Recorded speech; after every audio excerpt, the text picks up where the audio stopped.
Hi, I'm Lisa from Lisa's Garden Therapy, here today to show you how to transplant a rose bush. It's really quick, it's really easy, 3 simple steps, but since we're all at home these days and trying to keep busy and thinking of different things to do, we can always garden. That's the best part. So what we're going to do is we rescued a rose bush here from a client's house a couple of weeks ago. Stuck it in a pot, just stuck it in. I don't even think we watered it for a while. And lo and behold, look how beautiful it looked. So I decided I'm going to plant it and put it on my porch. So I found this old pot. It's got a hole in the bottom, which is what we need. And to transplant a rose, all you need is 3 things. You need a rose bush, you need rose soil, and you need vitamin B. And that's it. So I already put a little bit of the soil into the pot. All we're going to do is kind of make a little hole here, not too deep. I am going to, you should use gloves at home. I am going to pull out this rose bush.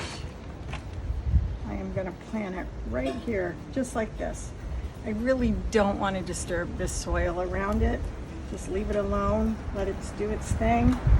And once we get that in and kind of firm, going to throw some more of the soil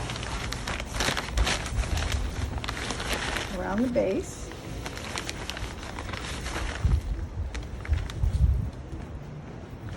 Pack it in pretty tight.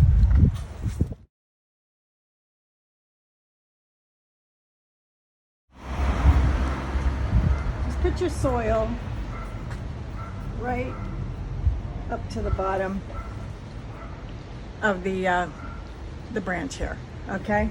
You don't want to make it too high. So just keep it down, pack it in,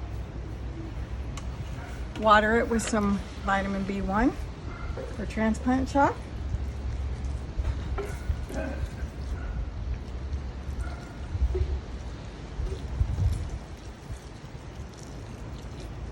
Give it a good water. There you go. You got a beautiful rose bush. In a couple of weeks, you're going to see some beautiful blooms on this tea rose. And it's as easy as that.